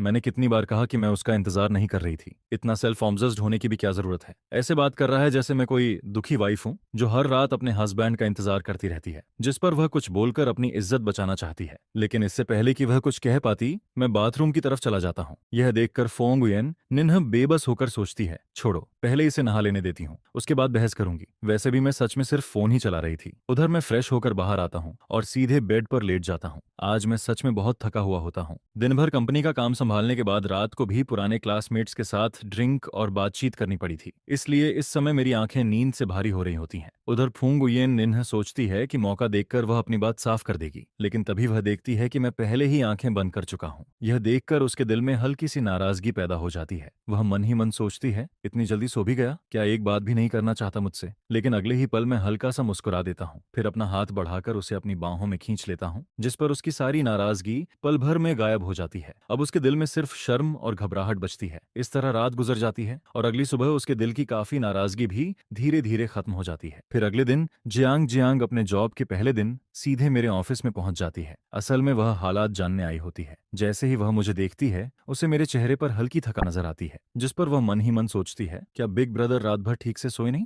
फिर उसके दिमाग में दूसरा ख्याल आता है, या फिर फोंग गुयेन नीन ने मेरी मोमेंट्स पोस्ट देख ली थी और दोनों की लड़ाई हो गई। यह सोचकर वह फिक्र से पूछती है, बिग ब्रदर आप इतने थके हुए क्यों लग रहे हैं? जिस पर मैं बिल्कुल सामान्य आवाज में जवाब देता हूँ, कल रात ठीक से नींद नहीं आई, करीब 3 बजे सोया था और 7 बजे उठ गया। ऐसी हालत में कौन अच्छी नींद ले सकता है? यह सुनकर जियांग जियांग कुछ सेकंड के लिए चुप हो जाती है। वह मन ही मन सोचती है, ये नींद न आने की वजह लड़ाई थी या कुछ और। लेकिन फिर वह ध्यान से मेरे चेहरे को देखने लगती है। काफी देर तक देखने के बाद भी उसे कोई संदिग्ध निशान नहीं दिखता, जिस पर वह और कंफ्यूज हो जाती है। तो मतलब अभी तक इन दोनों के बीच कुछ हुआ ही नहीं? यह सोचकर जियांग जियांग के मन में फिर से फुंग उयेन निन्ह के लिए नाराजगी बढ़ जाती है। असल में उसे फुंग उयेन निन्ह से कोई खास लगाव नहीं होता, लेकिन उसके लिए उसका बिग ब्रदर दुनिया का सबसे बेहतरीन इंसान होता है और अब दोनों की शादी भी हो चुकी थी। फिर भी फुंग उयेन निन्ह उसे अपने करीब नहीं आने दे रही थी, जिस पर जियांग जियांग को लगता है कि उसके भाई को जरूर बुरा लगता होगा। यह सोचते ही उसका गुस्सा और बढ़ जाता है। फिर वह अचानक मुड़ती है और गुस्से में ऑफिस से बाहर निकल जाती है। मैं हैरानी से उसे आवाज देता हूँ, जियांग जियांग क्या हुआ? लेकिन वह कोई जवाब नहीं देती। इसके बाद वह पार्किंग लॉट तक जाती है और सीधे कार लेकर फोंग ग्रुप के हेड ऑफिस पहुंच जाती है। लेकिन वहां पहुंचकर उसे यह नहीं पता होता कि फोंग उयेन नीन का ऑफिस किस फ्लोर पर है, जिस पर वह सीधे उसे कॉल कर देती है। जैसे ही कॉल कनेक्ट होती है, जियांग जियांग गुस्से में बोलती है, फोंग उयेन निन्ह मैं अभी तुम्हारी कंपनी के फर्स्ट फ्लोर लॉबी में खड़ी हूँ, तुरंत नीचे आओ। इतना कहकर वह कॉल काट देती है। उधर फोंग उयेन निन्ह फोन की तरफ देखकर कंफ्यूज हो जाती है। फिर वह नीचे लॉबी में पहुंचती है। वहां जियांग जियांग को गुस्से से खड़ा देखकर वह पूछती है, क्या हुआ? जिस पर जियांग जियांग दांत भींचकर उसकी तरफ देखती है और कहती है, फोंग उयेन निन्ह तुम ऐसा कैसे कर सकती हो? यह सुनकर फोंग उयेन निन्ह कुछ समझ ही नहीं पाती और अगले ही पल जियांग जियांग उसे जोर से धक्का दे देती है, जिससे वह सीधे जमीन पर गिर जाती है। उसकी आंखों में तुरंत गुस्से की चमक आ जाती है। लोग जल्दी से उसे उठाते हैं। यह उसकी जिंदगी में पहली बार होता है कि किसी ने उसे धक्का देकर गिराया हो। अगर जियांग जियांग उसकी पुरानी दोस्त और उसकी सिस्टर इन लॉ न होती तो शायद वह सिक्योरिटी बुलाकर उसे बाहर निकलवा देती। गुस्से में वह पूछती है, आखिर तुम्हें हुआ क्या है? मैंने तुम्हारा क्या बिगाड़ा है? जिस पर जियांग जियांग गुस्से से बोलती है, फोंग उयेन निन्ह तुमने मेरे बिग ब्रदर के साथ क्या किया है यह तुम्हें खुद नहीं पता? यह सुनकर फोंग उयेन निन्ह और भी कंफ्यूज हो जाती है। वह कहती है, मैंने क्या किया है? मैंने तो कुछ भी नहीं किया। फिर उसके दिमाग में अचानक पिछली रात का ख्याल आ जाता है। वह मन ही मन सोचती है, कल रात तो मैं थोड़ी ज्यादा एग्रेसिव हो गई थी, कहीं जियांग चेन ने यह बात जियांग जियांग को बता तो नहीं दी? यह सोचकर उसके दिल में थोड़ी घबराहट पैदा हो जाती है। फिर वह झिझकते हुए पूछती है, तो तो तुम आखिर चाहती क्या हो? जिस पर जियांग जियांग गुस्से में जवाब देती है, मैं चाहती हूँ कि तुम्हें सबक सिखाऊं। मेरे बिग ब्रदर मेरा प्राइड है, किसी को भी उन्हें हर्ट करने का हक नहीं है। यह सुनकर फोंग गुयेन निन्ह पूरी तरह हैरान रह जाती है। उसे समझ ही नहीं आता कि उसका कसूर इतना बड़ा कब बन गया। उधर जियांग जियांग सच में उसे पीटना चाहती थी, लेकिन फोंग गुयेन नीन का कंफ्यूज्ड चेहरा देखकर उसका मन बदल जाता है। फिर वह कहती है, मेरे साथ बाहर चलो। इतना कहकर वह बिल्डिंग के बाहर चली जाती है। फोंग गुयेन निन्ह को लगता है कि गलती शायद उसी की है, इसलिए वह चुपचाप उसके पीछे चल देती है। दोनों बाहर एक सुनसान कोने में पहुंचती हैं, जिस पर जियांग जियांग सीधे पूछती है, बताओ तुम मेरे बिग ब्रदर को कब डिवोर्स देने वाली हो? यह सुनते ही फोंग गुयेन निन्ह कुछ सेकंड के लिए जड़ हो जाती है, फिर हैरानी से पूछती है, डी डिवोर्स? जिस पर जियांग जियांग कहती है, अगर डिवोर्स नहीं दोगी तो क्या पूरी जिंदगी उनसे चिपकी रहोगी? यह सुनकर फोंग गुयेन निन्ह का सिर और घूम जाता है। उसे समझ ही नहीं आता कि बात आखिर कहाँ जा रही है। फिर वह कहती है, मैंने अपना गुस्सा जियांग चेन पर कभी नहीं निकाला, और इसका ग्रैंडअप्पा से क्या लेना देना है? जिस पर जियांग जियांग तुरंत जवाब देती है, क्यों नहीं है? ग्रैंडपा ने तुम्हें बिग ब्रदर से शादी करने के लिए मजबूर किया था। मुझे पता है कि तुम ये शादी नहीं करना चाहती थी, इसलिए अब तुम बिग ब्रदर के साथ ऐसा व्यवहार करके ग्रैंडपा से बदला ले रही हो। यह सुनकर फोंग गुयेन नीन्ह तुरंत उसे रोक देती है। तुम आखिर कह क्या रही हो? मैं जो भी करती हूँ उसका ग्रैंडपा से कोई लेना देना नहीं है, और मैंने ग्रैंडपा से कभी कुछ नहीं कहा। फिर वह थोड़ा झेंपते हुए बोलती है, हाँ, कल रात वाली बात में गलती मेरी थी। यह सुनते ही अब जियांग जियांग खुद कंफ्यूज हो जाती है। कल रात वाली बात? उधर फोंग गुयेन निन्ह सोचती है, लेकिन पूरी गलती मेरी भी तो नहीं थी। फिर वह बोलती है, क्या सिर्फ मेरी ही गलती थी? क्या तुम्हारे बिग ब्रदर की कोई गलती नहीं थी? यह सुनकर जियांग जियांग भौंचक्की रह जाती है। वह पूछती है, मेरे बिग ब्रदर की क्या गलती हो सकती है? जिस पर फोंग गुयेन नी थोड़ी शिकायत भरी आवाज में कहती है, वह पहले से मैरिड है, फिर भी वह एक फीमेल क्लासमेट के साथ देर रात तक बाहर घूमते रहे। क्या यह गलत नहीं है? यह सुनते ही जियांग जियांग अचानक शांत हो जाती है, क्योंकि अब उसे एहसास होता है कि वह और फोंग गुयेन निन्ह दो बिल्कुल अलग बातों पर चर्चा कर रही थी। फिर वह हैरानी से पूछती है, रुको, तो कल रात तुम्हारा और बिग ब्रदर का झगड़ा ली युनशु की वजह से हुआ था? जिस पर फोंग गुयेन निन्ह तुरंत पूछती है, क्या तुम्हारे बिग ब्रदर ने तुम्हें यही बताया है? मेरे भाई ने कुछ भी नहीं कहा। जिस पर फुओंग गुयेन निन्ह पूरी तरह से निरुत्तर हो जाती है। आखिर आज वो इतना गुस्सा किस बात पर हुई थी? जिस पर जियांग जियांग हल्की सी ठंडी हंसी हंसते हुए कहती है, तुम मेरे भाई से डिवोर्स ले लो। यह सुनकर फुंग हुए निन और भी ज्यादा हैरान हो जाती है। फिर वो कहती है, क्या यह फैसला मैं अकेले कर सकती हूँ? अगर मेरे हाथ में फैसला होता तो मैं तुम्हारे भाई से शादी ही नहीं करती, और फिर मैं उन औरतों में से नहीं हूँ जो शादी को कोई मजाक समझती हैं। जिस पर जियांग जियांग ठंडी आवाज में कहती है, बड़ी अच्छी बातें कर रही हो, जैसे तुम बहुत जिम्मेदार वाइफ हो। जिसके जवाब में फुंग हुए निन्ह कहती है, मैं वाकई ऐसी ही हूँ। यह सुनकर जियांग जियांग गुस्से से लगभग हंस पड़ती है, जबकि फुंग हुए निन्ह आगे कहती है, जियांग जियांग, मुझे समझ नहीं आता कि मैंने आखिर ऐसा क्या किया है जिसकी वजह से तुम मुझे अपने भाई से डिवोर्स लेने के लिए मजबूर कर रही हो। वो सच में समझ नहीं पाती, क्योंकि शुरुआत में जब उसके और जांग चेन की शादी हुई थी तब जंग जंग भले ही पूरी तरह सहमत नहीं थी, लेकिन उसने इतना कड़ा विरोध भी नहीं किया था। मगर अब वो लगातार डिवोर्स की मांग कर रही थी। जिस पर जंग जंग गुस्से से उसे घूरते हुए कहती है, तुमने क्या किया है ये तुम्हें खुद सबसे अच्छी तरह पता है। बस इतना सुनते ही उसका गुस्सा फिर से भड़क उठता है। वो फुंग उयेन निन को घूरते हुए देखती है, जिसे देखकर फुंग उयेन निन अनजाने में एक कदम पीछे हट जाती है। फिर वो कहती है, मैंने क्या किया है? जिस पर जियांग जियांग कहती है, क्या मुझे सब कुछ खुलकर बोलना पड़ेगा? जब तुमने मेरे भाई जियांग चेन से शादी की तब तुम्हें एक वाइफ की जिम्मेदारियां निभानी चाहिए थी। अगर तुम सच में उनसे इतनी नफरत करती थी तो शुरू से ही शादी करने से मना कर देती। इसके बाद वो और भी गुस्से में कहती है, लेकिन तुमने शादी कर ली और फिर मेरे भाई को घर में सिर्फ सजावट की चीज बनाकर रख दिया। न तुम उन्हें देखती हो न उन्हें छूती हो। क्या तुम्हें पता है कि मेरे भाई जैसे आदमी के लिए ये कितनी बड़ी बेइज्जती और चोट वाली बात है? यह सुनकर फुंग उयेन निन्ह हैरानी से उसे देखने लगती है। ना देखती हूँ न छूती हूँ। जिस पर जियांग जियांग तुरंत कहती है, अगर ऐसा ही है तो मेरे भाई को आजाद कर दो, उनसे डिवोर्स ले लो और उनकी जिंदगी बर्बाद मत करो। लेकिन तभी फुंग उयेन निन्ह जल्दी से उसकी बात काटते हुए कहती है, रुको जरा, किसने कहा कि मैं उन्हें ना देखती हूँ और न छूती हूँ? फिर वो थोड़ा शर्माते हुए कहती है, मैं तो उन्हें हर दिन छूती हूँ, एक रात में तो कई बार छूती हूँ। यह सुनते ही दोनों एक दूसरे को देखने लगती हैं और अचानक माहौल अजीब सा हो जाता है। खासकर फुंग उयेन निन्ह का चेहरा पूरी तरह लाल पड़ जाता है, जबकि जियांग जियांग का चेहरा भी जाने क्यों लाल होने लगता है। फिर वो अविश्वास से पूछती है, सच में? जिस पर फुंग युएन निन्ह कहती है, इसमें झूठ क्या है? क्या तुम्हें लगता है कि मैं तुमसे झूठ बोल रही हूँ? यह सुनकर जियांग जियांग थोड़ी झेंपते हुए कहती है, तो फिर तुमने ग्रुप चैट में ये बात क्यों नहीं बताई? मैं तो गलत समझ बैठी थी। जिस पर फुंग हुएन निन्ह बेबस होकर कहती है, क्या तुम चाहती थी कि मैं पूरी दुनिया में जाकर ऐलान करती फिरूं कि मैं तुम्हारे भाई के साथ सो चुकी हूँ? क्या तुम्हारी नजर में मैं इतनी बेशर्म हूँ? वो बात नहीं है। जियांग जियांग धीरे से जवाब देती है। आखिर उसकी खूबसूरत और परफेक्ट भाई को उसकी उसकी घमंडी बेस्ट फ्रेंड ने आखिरकार अपना बना ही लिया था। जिस पर जियांग जियांग की जिज्ञासा बढ़ जाती है और वो पूछती है, तो कल रात तुम दोनों के बीच आखिर हुआ क्या था? यह सुनकर फुंग हुए निन्ह अचानक नजरें चुराने लगती है, फिर धीरे से कहती है, कुछ खास नहीं, लेकिन उसकी हालत देखकर साफ पता चल जाता है कि जरूर कुछ हुआ था। जिस पर जियांग जियांग गंभीर होकर पूछती है, सच सच बताओ। कुछ देर चुप रहने के बाद फुंग हुए निन्ह धीमी आवाज में कहती है, कल रात तुम्हारा भाई ठीक नहीं था, इसलिए मैंने उन्हें मजबूर किया। इतना कहते कहते उसकी आवाज धीरे धीरे इतनी धीमी हो जाती है कि आखिरी शब्द मच्छर की भनभनाहट जैसे सुनाई देते हैं। शुरुआत में जियांग जियांग को कुछ समझ नहीं आता, लेकिन कुछ सेकंड बाद जब उसे बात समझ आती है तो वो दांत पीसते हुए फुंग उयेन नीह को घूरने लगती है, जिसे देखकर फुंग उयेन निन्ह तुरंत वहां से भाग जाती है और भागते भागते कहती है, तुम नहीं समझोगी, ये पति पत्नी के बीच का फन है, आजकल सब लोग ऐसा ही करते हैं। इसके बाद जियांग जियांग वापस कंपनी में मेरे पास आती है और कहती है, भैया अगर फुंग उयेन निन्ह आपके साथ बुरा व्यवहार करे या आपके साथ कुछ गलत करे तो मुझे जरूर बताना, मैं जाकर उसकी अच्छी तरह पिटाई कर दूंगी। जिस पर मैं मुस्कुराते हुए सिर हिलाता हूँ, ठीक है, जरूरत पड़ी तो बता दूंगा, लेकिन वो मेरे साथ काफी अच्छा व्यवहार करती है। यह सुनकर जियांग जियांग और भी उलझ जाती है, इतना सब होने के बाद भी आप उसे अच्छा कह रहे हैं? वो जितना सोचती है उतना ही कंफ्यूज हो जाती है, क्या सच में ये पति पत्नी के बीच का फन था? यही सोचते हुए वो वहां से चली जाती है, मगर मुझे आज उसका व्यवहार कुछ अजीब सा लगता है। उधर फर्स्ट फ्लोर पर जियांग जियांग और फुंग उयेन निन्ह के बीच जो कुछ हुआ था उसकी खबर जल्दी ही फुंग फैमिली के ओल्ड मास्टर तक पहुंच गई। जिस पर ओल्ड मास्टर फुंग को लगता है कि जरूर उसकी पोती ने कोई गलती की होगी, तभी जियांग जियांग इतना गुस्सा हुई थी।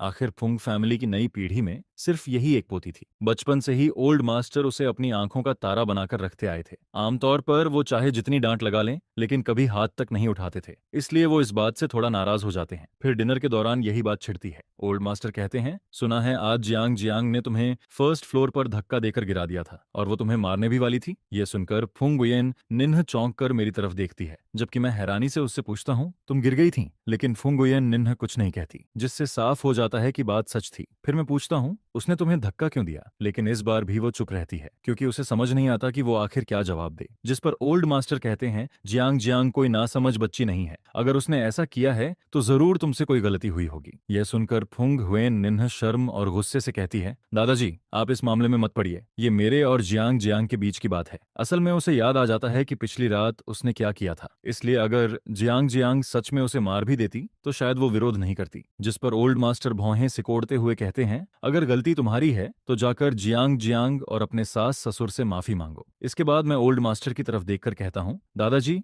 मैं जियांग जियांग से इस बारे में ठीक से बात करूंगा। जिस पर ओल्ड मास्टर मेरी तरफ देखते हुए कहते हैं, हुएन निन्ह को मैंने बचपन से बहुत ज्यादा बिगाड़ दिया है, अगर उसने गलती की है तो तुम उसका पक्ष मत लेना। मैं चुपचाप सिर हिला देता हूँ, लेकिन अंदर ही अंदर मैं समझ जाता हूँ कि दादाजी यूं ही ये बात नहीं कह रहे थे, वो दरअसल मुझे इशारा दे रहे थे। आखिर फुंग उयेन निन्ह फुंग फैमिली की इकलौती वारिस थी और दादाजी की सबसे प्यारी पोती भी। अगर जियांग जियांग की जगह कोई और होता तो शायद दादाजी उसे बहुत पहले ही सजा दे चुके होते। डिनर खत्म होने के बाद मैं और फुंग उयेन निन्ह अपने कमरे में वापस आते हैं। फिर मैं उससे पूछता हूँ, जियांग जियांग ने तुम पर हाथ क्यों उठाया? लेकिन वो फिर भी कुछ नहीं कहती। जिस पर मैं कहता हूँ, अगर तुम नहीं बताओगी तो मैं जियांग जियांग से पूछ लूंगा। इसके बावजूद वो चुप रहती है। यह देखकर मैं सीधे जियांग जियांग को कॉल कर देता हूँ। कॉल कनेक्ट होते ही मैं पूछता हूँ, तुमने फुंग उयेन निन्ह पर हाथ क्यों उठाया? जिस पर जियांग जियांग कुछ पल चुप रहती है और फिर बड़बड़ाते हुए कहती है, क्योंकि उसने गलती की थी। मैं भौहें सिकोड़ते हुए पूछता हूँ, उसने क्या किया? जिस पर वो नाराज होकर कहती है, आप खुद उसी से पूछिए। मैं जवाब देता हूँ, मैं पूछ चुका हूँ, लेकिन वो कुछ नहीं बता रही। जिस पर जियांग जियांग गुस्से से कहती है, क्योंकि उसे शर्म आ रही है, उसके पास बताने लायक कोई चेहरा नहीं बचा। मेरी आवाज अब गंभीर हो जाती है, तो आखिर बात क्या है? मेरे लहजे से ही जियांग जियांग समझ जाती है कि मैं नाराज हो रहा हूँ। फिर वो धीरे से कहती है, मुझे लगा था कि उसने आपकी बेइज्जती की है। यह सुनकर मैं हैरान होकर पूछता हूँ, तुम्हें ऐसा क्यों लगा? जिस पर जियांग जियांग फिर चुप हो जाती है। कुछ बातें ऐसी थीं जिन्हें वो अपने सगे भाई से भी कहने में झिझक रही थी। उधर मैं अपने बगल में बैठी बेचैन फुंग हुएन निन्ह की तरफ नजर डालता हूँ। फिर कहता हूँ, तुम दोनों आखिर इतनी हिचकिचा क्यों रही हो? आखिर मामला क्या है? इस बार जियांग जियांग के पास चुप रहने का कोई बहाना नहीं बचता। जिस पर जियांग जियांग बड़बड़ाते हुए कहती है, किसने कहा था कि कल रात आपने उन्हें मजबूर किया था? यह सुनते ही मैं, जो आमतौर पर किसी भी हालात में अपना चेहरा नहीं बदलता,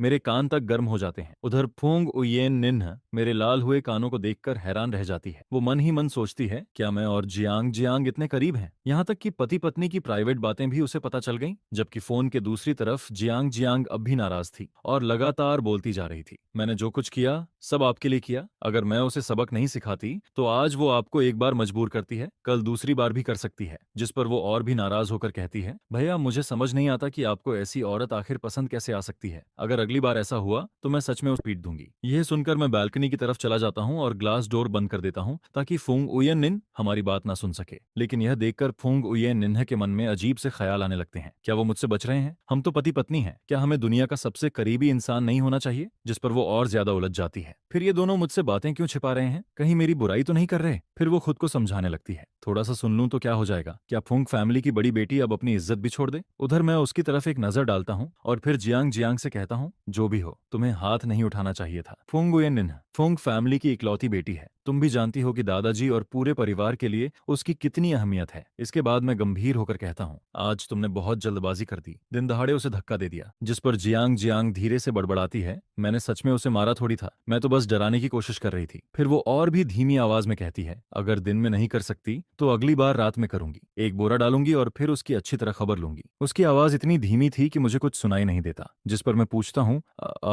अभी तुमने क्या कहा? यह सुनकर जियांग जियांग तुरंत चुप हो जाती है। जाहिर था वो ये बातें मुझे नहीं बताना चाहती थी। कुछ देर बाद वो कहती है, तो क्या उसने कभी सोचा कि जो उसने आपके साथ किया उसका जवाब मॉम डैड को कैसे देगी? मैं कुछ पल चुप रहता हूँ, फिर कहता हूँ, असल में उसने मुझे मजबूर नहीं किया था। यह सुनकर जियांग जियांग तुरंत पूछती है, क्या भैया आपने मना नहीं किया था? मैं अपना माथा दबाते हुए सोचता हूँ कि अपनी छोटी बहन के साथ ऐसी बातें करना सही नहीं है। फिर मैं कहता हूँ, मैं और वो पति पत्नी है, कभी कभी रिश्तों में थोड़ा इमोशनल पुश पुल भी होता है, तुम नहीं समझोगी। यह सुनकर जियांग जियांग पूरी तरह अविश्वास में पड़ जाती है। मैं समझना भी नहीं चाहती। वो मन ही मन सोचती है, मेरा भाई और फुंगवेन के बीच ऐसा रिश्ता हो सकता है? जब वो अभी भी सदमे में थी, मैं तुरंत टॉपिक बदल देता हूँ, तुम और फुंगवेन वाली बात पर दादाजी बहुत नाराज हैं, किसी दिन जाकर उनसे माफी मांग लेना। यह सुनकर जियांग जियांग पूरी तरह निरुत्तर हो जाती है। उसे समझ ही नहीं आता कि अब क्या बोले। फिर वो मन ही मन सोचती है, मैं तो अच्छे इरादे से गई थी, अब उल्टा मुझे ही माफी मांगनी पड़ रही है। कॉल खत्म होने के बाद मैं वापस कमरे में लौटता हूँ। उधर फुंगुयेन नेह सोफा पर बैठी फोन चला रही होती है। मुझे देखते ही वो पूछती है, जियांग जियांग क्या कह रही थी? जिस पर मैं उसकी तरफ देखते हुए कहता हूँ, मुझे पता है कि तुम्हारी और जियांग जियांग की दोस्ती बहुत अच्छी है, लेकिन कुछ बातें ऐसी होती हैं जो उसे नहीं बतानी चाहिए। यह सुनकर फुंग उयन निन कुछ समझ नहीं पाती। कौन सी बातें? मैं उसके भोले चेहरे को देखकर बेबस हो जाता हूँ। फिर कहता हूँ, पति पत्नी के बीच की प्राइवेट बातें। सिर्फ वही लोग ऐसी बातें दूसरों के साथ शेयर करते हैं जिन्हें रिश्तों की अहमियत नहीं होती। इसके बाद मैं पूछता हूँ, तो फिर जियांग जियांग को कल रात की बात कैसे पता चली? यह सुनते ही फुंग उयेन निन्ह का चेहरा और लाल हो जाता है। वो एक एक्सीडेंट था, आपको मुझ पर भरोसा करना होगा। फिर वो जल्दी से सफाई देती है, मैंने सच में हमारी बात किसी को नहीं बताई, मैं ऐसी इंसान नहीं हूँ। जिस पर मैं सिर हिलाकर मुस्कुरा देता हूँ, मुझे तुम पर भरोसा है। इसी दौरान मेरी नजर उसके मुलायम हाथ पर पड़ती है। उसकी हथेली पर हल्का सा लाल निशान था, शायद गिरते वक्त कहीं रगड़ लग गई थी। जिस पर मैं उसका हाथ पकड़कर पूछता हूँ, दर्द हो रहा है क्या? मेरी आवाज में चिंता सुनकर फुंग उयेन नीह का दिल तेजी से धड़कने लगता है। उसका चेहरा फिर से लाल पड़ जाता है। जब वो कुछ नहीं बोलती तो मैं थोड़ा झुककर उसकी हथेली के करीब आता हूँ, फिर हल्के से फूंक मारते हुए कहता हूँ, ऐसे करने से दर्द कम हो जाता है। यह देखकर उसका दिल और तेजी से धड़कने लगता है। वो मन ही मन सोचती है, क्या जियांग चेन मुझे फ्लर्ट कर रहे हैं? ये इंसान बहुत खतरनाक है, मेरा दिल तो बाहर आने वाला है। उसके लाल पड़े चेहरे को देखकर मेरे होंठों पर हल्की मुस्कान आ जाती है। फिर मैं उसकी तरफ झुककर उसके माथे पर एक हल्का सा किस करता हूँ और पूछता हूँ, अब कैसा लग रहा है? जिस पर फुंग उयेन निन्ह हकलाते हुए जवाब देती है,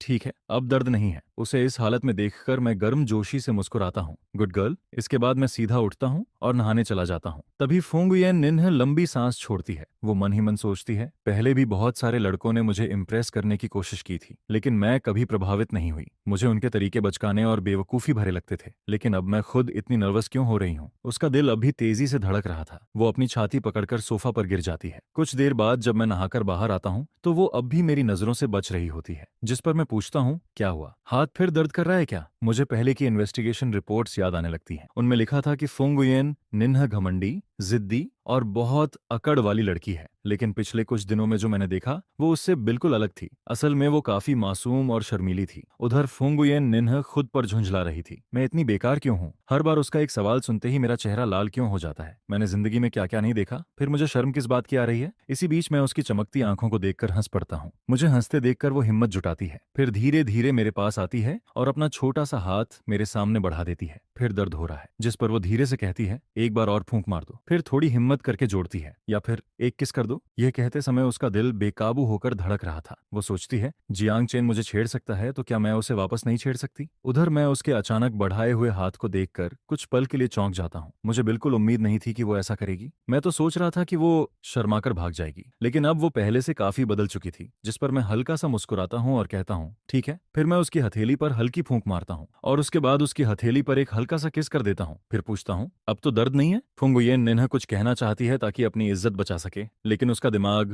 पूरी तरह खाली हो चुका था। जिस पर मैं मुस्कुराकर कहता हूँ, लगता है अब दर्द खत्म हो गया। अगर बाद में फिर दर्द हुआ तो मुझे बता देना। यह सुनकर फुंगुयेन निन्हा का चेहरा फिर से लाल पड़ जाता है, जबकि मैं भी अचानक महसूस करता हूँ कि मेरी बात कुछ ज्यादा ही अजीब लग सकती है। जिस पर वो शर्माते हुए पूछती है, सच में जब भी दर्द होगा मैं आपके पास आ सकती हूँ। उसकी बात सुनकर मैं कुछ पल के लिए चुप हो जाता हूँ, क्योंकि इस सवाल का जवाब देना अचानक उम्मीद से कहीं ज्यादा मुश्किल लगने लगता है। बाकी हर काम में मैं हमेशा माहिर रहा हूँ, लेकिन इस मामले में यह भी मेरी पहली बार की एक्सपीरियंस थी। जिस पर फुंगुयेन निन्हा मुझे इस तरह चुप होता देखकर मन ही मन काफी खुश हो जाती है। वो सोचती है, तो आखिरकार मैं भी जियांग चेन को शर्मिंदा कर सकती हूँ। जिस पर मैं उसकी तरफ देखकर बिल्कुल शांत आवाज में कहता हूँ, जियांग जियांग ने तुम्हें सिर्फ डांटा था। क्या चाहती हो कि मैं अभी उसे कॉल करके सच में तुम्हारी पिटाई करवा दूं? यह सुनते ही फुंगुयेन निन्हा का चेहरा लाल पड़ जाता है। फिर वो दांत पीसते हुए कहती है, नहीं चाहिए। यह कहकर वो तुरंत वहां से भाग जाती है। इसके